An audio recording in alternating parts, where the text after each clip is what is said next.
தெரியாத விடயங்கள் மீதும் தெரிந்த விடயங்களின் தெரியாத பக்கங்கள் மீதும் ஆழ்ந்த அவதானத்தை செலுத்துகின்ற விடுமுறை நாளின் பள்ளிக்கூடத்தோடு இணைந்திருக்கும் அறிவார்ந்த ரசிகர்களுக்கு என்னுடைய அன்பார்ந்த வணக்கங்கள். ஆத்ம ஞானம், விஞ்ஞானம், இலக்கிய உணர்வு எனும் முத்துறைகளின் கூட்டுறவால் மனித வாழ்வு முழுமை பெறுகிறது என்று சொன்னார் பேரறிஞர் வினோபாவே. இந்த பேரறிஞரினுடைய கூற்றிலே இந்த மனித வாழ்வை முழுமைப்படுத்துகின்ற 3 விடயங்களுக்குள் முதன்மையான விடயமாக இவர் ஆத்ம ஞானத்தை சொல்லியிருக்கின்றார். இன்று மனித வாழ்க்கையை ஒரு ஒழுக்க நெறியுடன் கூடிய மிகவும் உன்னதமான ஒரு வாழ்க்கை நெறியாக மாற்றிய பெருமை மதங்களுக்கு சாரும் என்று நாங்கள் சொல்லலாம். இந்த ஒரு பெருமையிலே மிக முக்கியமான ஒரு பங்கு நிச்சயமாக மதங்களுக்கு இருக்கின்றது என்பதை யாருமே மறுக்க முடியாது. இன்னும் ஒரு புறம்பாக நாங்கள் பார்க்கின்ற போது இந்த மதங்களுக்கிடையே இருக்கின்ற கருத்தியல் சார்ந்த, கொள்கைகள் சார்ந்த, இன்னும் சொல்ல போனால் வழிபாடுகள் சார்ந்த பிற வேறுபாடுகள் எல்லாமே இணைந்ததாக ஒரு மனித சமுதாயத்தை ஒரு குடைக்கின் கீழ் கொண்டு வர முடியாமல் போனதற்கு இந்த மதங்கள் அனைத்தும் ஒரு மிக பிரதானமான காரணமாக இல்லாவிட்டாலும் மதங்களுக்கும் அதிலும் ஒரு பங்கு இருக்கின்றது என்பதையும் யாரால் மறுக்க முடியாது என்றுதான் சொல்லலாம். இந்த மனித சமுதாயத்தை ஒரு குடையின் கீழ் கொண்டு வர முடியுமாக இருக்கின்றதா என்கின்ற ஒரு கேள்வி எழும்புகின்ற போது அதற்கான தடைகளை நாங்கள் பட்டியப்படுத்துகின்ற போது பல்வேறு விடயங்களுக்காக மதங்களும் ஒரு தடையாக இருக்கின்றது என்பதை நாங்கள் ஏக்கத்தோடு ஒப்புக்கொள்ள வேண்டியதாக இருக்கின்றது என்பதும் நிஜமான ஒரு விடயம். இன்றைய காலகட்டத்திலே மதங்களை கடந்து, மொழிகளை கடந்து, வேதங்களை கடந்து எல்லோருக்குள்ளும் ஒரு ஒற்றுமை உணர்வும் தாம் பற்றிய ஒரு தேடலும் உண்டாக வேண்டுமாக இருந்தால் எப்படி எல்லோரும் ஒன்றுபடுவது என்பதான ஒரு கேள்வி மிகப்பெரிய ஒரு கேள்வியாக சமுதாயத்தின் முன்னணியில் நிற்கின்றது என்பதும் எல்லோரும் ஏற்றுக்கொள்ள வேண்டிய ஒரு விடயமாக இருக்கின்றது. இத்தகைய சந்தர்ப்பத்திலே மதங்கள் என்கின்ற ஒரு வேதங்களுக்கு அப்பாற்பட்டு அல்லது இந்த மதங்களை கடந்து ஆன்மீகம் என்கின்ற ஒரு தொனிப்பொருளுக்குள் எல்லா மதத்தை சார்ந்தவரையும் ஒன்று இணைத்து அவர்களுக்குள்ளாக இருக்க வேண்டிய அந்த நான் என்கின்ற ஒரு தேடல், நான் யார் என்பதான ஒரு தேடல் அல்லது தங்களுக்குள் இருக்கின்ற அந்த உள்சக்தியை நோக்கியதான ஒரு தேடலை நோக்கி மக்களை நகர்த்தி செல்கின்ற ஒரு உன்னதமான பணியினை சில ஆன்மீக அமைப்புகள் செய்து வருகின்றன. இந்த ஆன்மீக அமைப்புகளால் இது எப்படி சாத்தியப்படுகின்றன? ஒவ்வொருவருக்குள்ளும் ஒவ்வொரு கருத்தியல், ஒவ்வொரு மதம் சார்ந்த நம்பிக்கைகள் என்றெல்லாம் இருக்கின்ற போது இத்தகைய நம்பிக்கைகளுக்கும் மேலாக இந்த ஆன்மீக அமைப்புக்குள்ளிருந்து தங்களுக்குள் எப்படி மனதை கட்டுப்படுத்துவது, தங்களுக்குள் எப்படி இறை சக்தியை அடைவது என்பதான ஒரு தேடலை ஒருமித்த ஒரு குடையின் கீழ் எல்லா இன சமூகம் அல்லது எல்லா மதம் சார்ந்த சமூகத்தையும் ஒன்றிணைத்து ஒரே ஆசனத்தில் இருக்க வைத்து எப்படி இவர்களால் செய்து கொள்ள முடிகின்றது? இத்தகைய ஆன்மீகம் என்பது எத்தகையது? இத்தகைய ஆன்மீக சாரம் என்பது மதங்களுக்குள் இருக்கின்றதா என்பது போன்ற பல்வேறு கேள்விகள் எழும்புகின்றன. இன்றைய நிகழ்ச்சியில் ஆழமாக இந்த ஒரு விடயம் தொடர்பாக நாங்கள் ஆராய இருக்கின்றோம். மதங்களை கடந்த ஒரு ஆன்மீகம் என்பதுதான் இன்றைய நிகழ்ச்சிக்கான ஒரு தலைப்பு. எங்களுடைய பள்ளிக்கூடம் ரசிகர்கள் சாதாரணமாக நாங்கள் இந்த ஆன்மீக தலைப்புகளை எடுக்கின்ற போது அன்று வழிகாட்டிகளாக வந்த முன்னோர்களிலிருந்து இன்று வரையிலும் இருக்கின்ற மிக முக்கியமானவர்கள் வரையிலும் இந்த ஆத்மீகம் என்கின்ற போது மிக முக்கியமான பகுதிகளை எல்லாம் எப்படி வெளியிலே சொல்வது என்பதன் காரணமாக பல விடயங்களை மறைத்தும் பல விடயங்களை ஒளித்து வைத்தும் சில விடயங்களை மாத்திரமே சொல்ல முடியும், அவரவர் அறிவுக்கேற்ற விதத்தில் தான் எங்களால் சொல்ல முடியும் என்கின்ற ஒரு விதத்திலேதான் இந்த மதங்கள் போதிக்கப்படுவதும் எல்லோருக்கும் தெரிந்த ஒரு விடயம். இவைகளுக்கு அப்பால் இந்த பள்ளிக்கூடத்தினுடைய ரசிகர்கள் என்பவர்கள் அறிவு சார்ந்த ஒரு சமூகம் என்கின்ற ஒரு நம்பிக்கையோடு இன்றைய நிகழ்ச்சியிலே இந்த மதங்கள் ஆன்மீகம் என்பதன் பேரிலே இருக்கின்ற மிக முக்கியமான கேள்விகள் தொடர்பாக நாங்கள் அலச இருக்கின்றோம். அது தவிரவும் இந்த ஆன்மீகத்தினுடைய சாரம் என்பது என்ன, எப்படி எல்லா மதங்களையும் ஒன்றிணைத்து இந்த அமைப்புகளால் நடாத்தி செல்ல முடிகின்றது என்பது பற்றி நாங்கள் மிகவும் தீவிரமாக இன்றைய நிகழ்ச்சியிலே பேச இருக்கின்றோம். இதற்காக 3 ஆன்மீக அமைப்புகள் சார்ந்த பிரதிநிதிகள் வருகை தந்திருக்கின்றார்கள். முதலாவதாக வாழும் கலை ஆசிரியரான யசோதா சிவஞான சுந்தரம் அவர்கள் இன்றைய நிகழ்ச்சிக்காக எங்களுக்கு வாழும் கலை அமைப்பினுடைய பிரதிநிதியாக வருகை தந்திருக்கார். வணக்கம் அம்மா.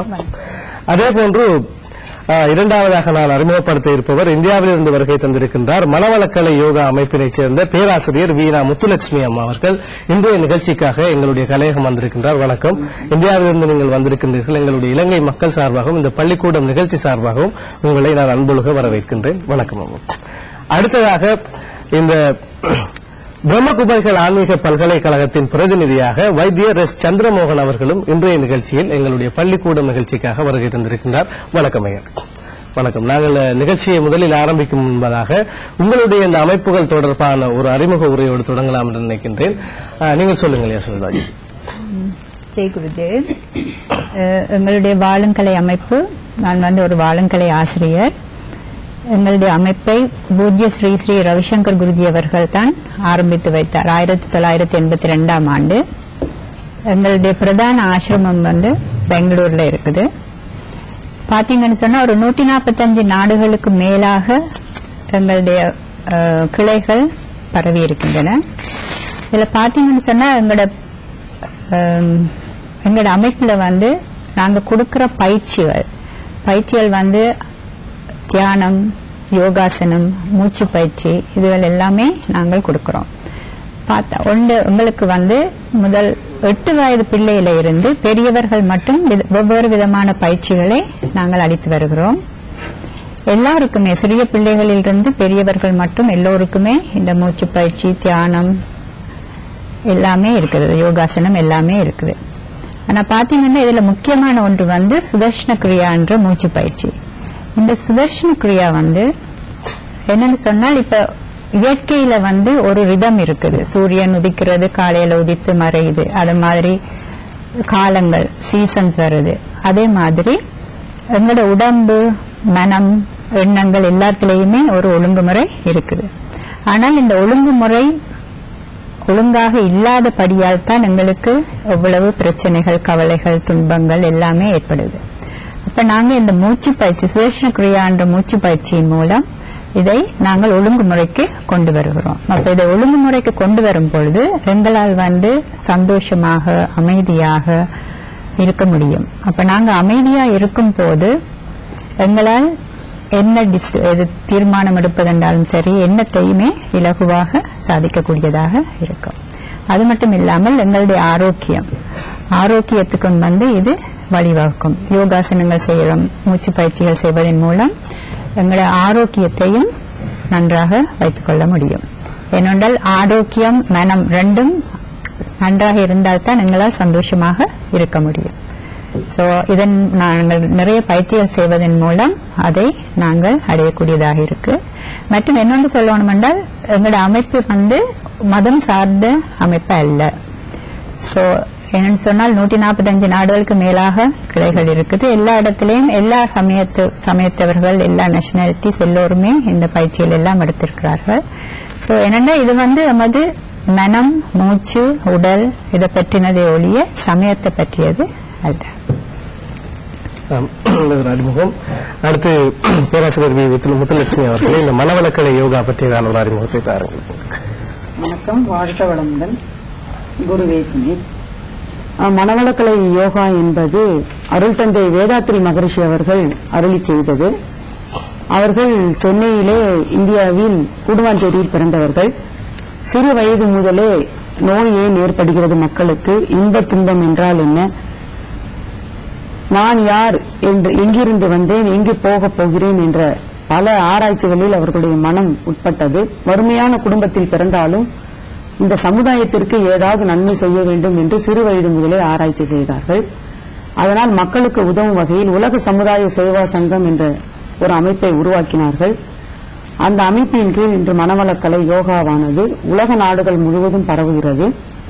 6 வயது முதல் யார் வேண்டுமானாலும் யோக கலையை கற்றுக்கொள்ளலாம். இங்கு எளிய முறை யோக பயிற்சிகள் அளிக்கப்படுகிறது. மனதிற்காக தவ பயிற்சிகள் அளிக்கப்படுகிறது. அருள் தந்தையின் நோக்கம் என்ன என்றால் உலக அமைதிதான். உலக அமைதி வேண்டும் என்றால் தனி மனிதன் முதலில் அமைதியாக இருக்க வேண்டும். அந்த தனி மனிதனுக்கு என்னென்ன தீய எண்ணங்கள் இருக்கிறதோ அந்த தீய எண்ணங்களை நல்ல எண்ணங்களாக மாற்றுதல் மிகவும் முக்கியம். அதன் மூலம்தான் அவன் அமைதி அடைய முடியும். அந்த தனி மனித அமைதிதான் குடும்ப அமைதியாகவும், சுற்றம் அமைதியாகவும், குடும்பம் அமைதியாகவும், உலக அமைதியாகவும் மாறுவதற்கு வாழ்க்கையில் சிக்கல்கள் ஏற்படும் பொழுதும் இந்த அமைதி மனதில் இருக்கும் பொழுதுதான் அவன் அந்த வாழ்க்கை சிக்கல்களை எதிர்கொள்ள முடியும். ஆகவே தனி மனித அமைதியே உலக அமைதிக்கு வழிவகுக்கும் என்பதை அவர்கள் சுட்டிக்காட்டியுள்ளார்கள். ஆதலால் தனி மனிதன் அமைதி கெடுவதற்கு காரணம் உடலிலே நோய், உள்ளத்திலே களங்கம். இந்த இரண்டும் அங்கு சீரமைக்கப்படும் பொழுதுதான் அவனுக்கு மன அமைதி ஏற்படுகிறது.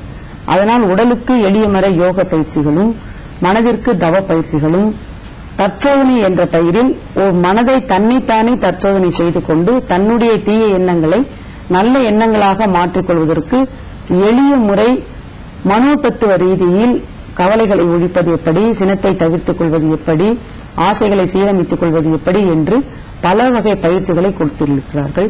இதில் மிகவும் முக்கியமாக உயிருக்கான காயகல்ப பயிற்சி ஒன்று இங்கு அளிக்கப்படுகிறது. சித் என்றால் உயிர், சித்தர்கள் என்றால் உயிரை ஆராய்ச்சி செய்தவர்கள்.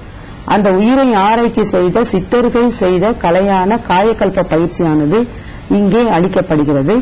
இதன் மூலம் மாணவர்களுக்கு ஞாபக சக்தியும் மன அமைதியும் படிப்பில் விருப்பமும் ஓங்குகிறது.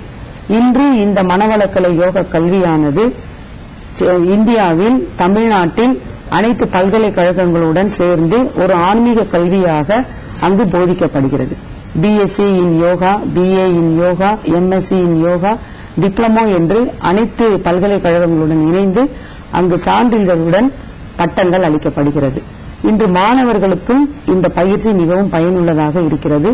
உலக நாடுகள் முழுவதும் மனவளக்கலை ஆசிரியர்கள் மூலமாக முறையாக இப்பயிற்சிகள் அளித்துக் கொண்டு இருக்கிறார்கள்.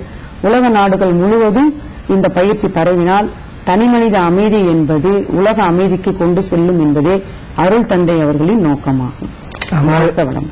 நேரத்தை சரிபார்த்துக் கொண்டு தொடர்ந்து பேசுவோம்.